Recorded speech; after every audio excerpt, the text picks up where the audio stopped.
Floriane, Oui. tu nous fais aimer le métier de comédienne grâce à ta chronique, le journal d'une comédienne. Oui, bon, alors aujourd'hui, je viens vous parler d'un sujet un tout petit peu polémique sur les bords. Ça peut être potentiellement ma dernière chronique, avant que l'association des comédiennes, je suis une femme libre, c'est une vraie asso, ne tombe dessus et décide de m'éliminer. Donc, je viens vous parler du rapport à la séduction. Voilà. Donc, même mon ordi, il n'en veut pas. Il écrit la chronique déduction. Non. J'en déduis donc que le secret de la séduction, devrait rester gardé à tout jamais, mais c'est bien connu, je m'en branle.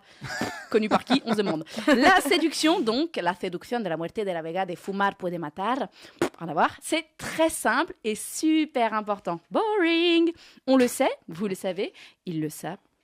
On fait, bref, un métier d'image. Bon, c'est peut-être pas la peine d'en rajouter. Si ? Ok.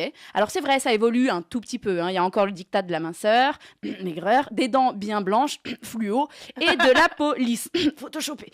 Donc, on part de là. C'est déjà compliqué d'être jugé sur ce genre de conneries tout le temps, quand toi, tu veux juste jouer la comédie pour défendre des rôles comme celui de Lucrèce Borgia. Franchement, est-ce que Lucrèce Borgia avait des dents fluo et se nourrissait d'une pomme par jour ? Non. Bon, on va pas en plus devoir séduire la planète entière sous prétexte que peut-être dans la foule de cette soirée se cache un producteur, un réalisateur, un tourneur, un éclairagiste, un perchman, je sais pas, quelqu'un. Si, ok, d'accord. Donc il est là, le triste constat, tu vas devoir passer par là malgré toi. Un jour, par exemple, moi, je me suis vue entamer un espèce de concours de ce que j'ai vu hier au théâtre, et c'était mieux que ce que t'as vu toi. Le contexte, c'était une soirée crêpes chez ma meilleure amie d'enfance. J'allais juste bouffer des crêpes et j'apprends qu'il y a un réa. Donc on discute un peu théâtre et bordel à cul, son cousin, le cousin donc, de mon ami d'enfance, 47e degré, mon cousin, mon cul, arrive et il est comédien lui aussi. Ok, et il a bien compris qu'il y avait un potentiel employeur. Ça donnait donc de la joute verbale à 2 balles, rime pauvre. Du genre, moi hier je suis allée au théâtre avec ma carte des Molières parce que je suis membre de l'Académie des Molières. Enfin, juste t'as payé 10 balles et t'as eu ta carte. Donc moi aussi, je suis allée au théâtre hier et j'ai été invitée. Je suis allée voir... Ouais, t'as été invitée parce que t'as été voir une pièce qui avait besoin de spectateurs. Donc ils t'ont foutu des invites. Donc moi, je te disais, hier, j'ai vu une pièce en Kazakhstan sous-titrée biélorusse. C'était hyper fort. Tu parles Kazakhstan, toi ? Tu parles biélorusse, toi ? Ah, il y a du vin là-bas. Du coup, je vais aller me resservir. Parce que oui, on bouffe rien, mais alors on picole. Et là, j'entends déjà les quelques comédiens et comédiennes qui m'écoutent et se dire que ma chronique est un ramassis de généralités et de conneries et que c'en est insupportable. C'est pas grave, bébé. L'identification, ça arrive. Tu vas t'en remettre. Allez, bisous. Bouge pas parce que ce qui arrive est gratiné et tu devrais te reconnaître. Parce que se vendre, à base de ce que moi j'ai vu, c'est mieux que ce que toi t'as vu, c'est presque mignon. C'est con, mais c'est mignon.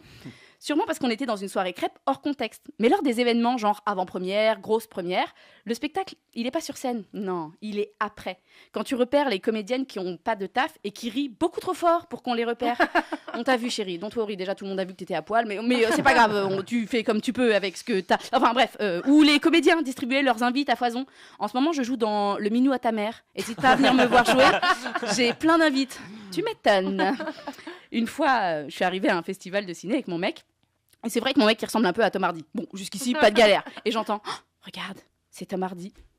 Enfin, mademoiselle, remettez votre t-shirt, je vous en supplie. Déjà, c'est gênant parce qu'il y a confusion. Mon mec, c'est pas Tom Hardy. Et en plus, même si c'était Tom Hardy, on n'est pas persuadé qu'il te donne du taf de cette façon.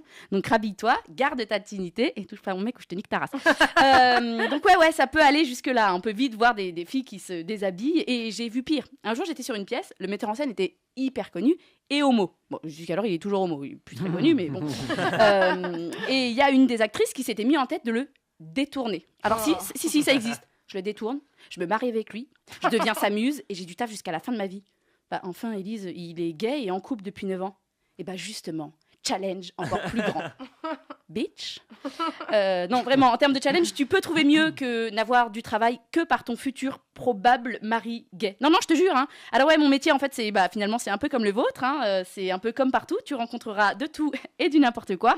Mais ma foi, tant que tu te respectes et que tu sais ce que tu veux, tu es prêt à faire le plus beau métier du monde. Bravo.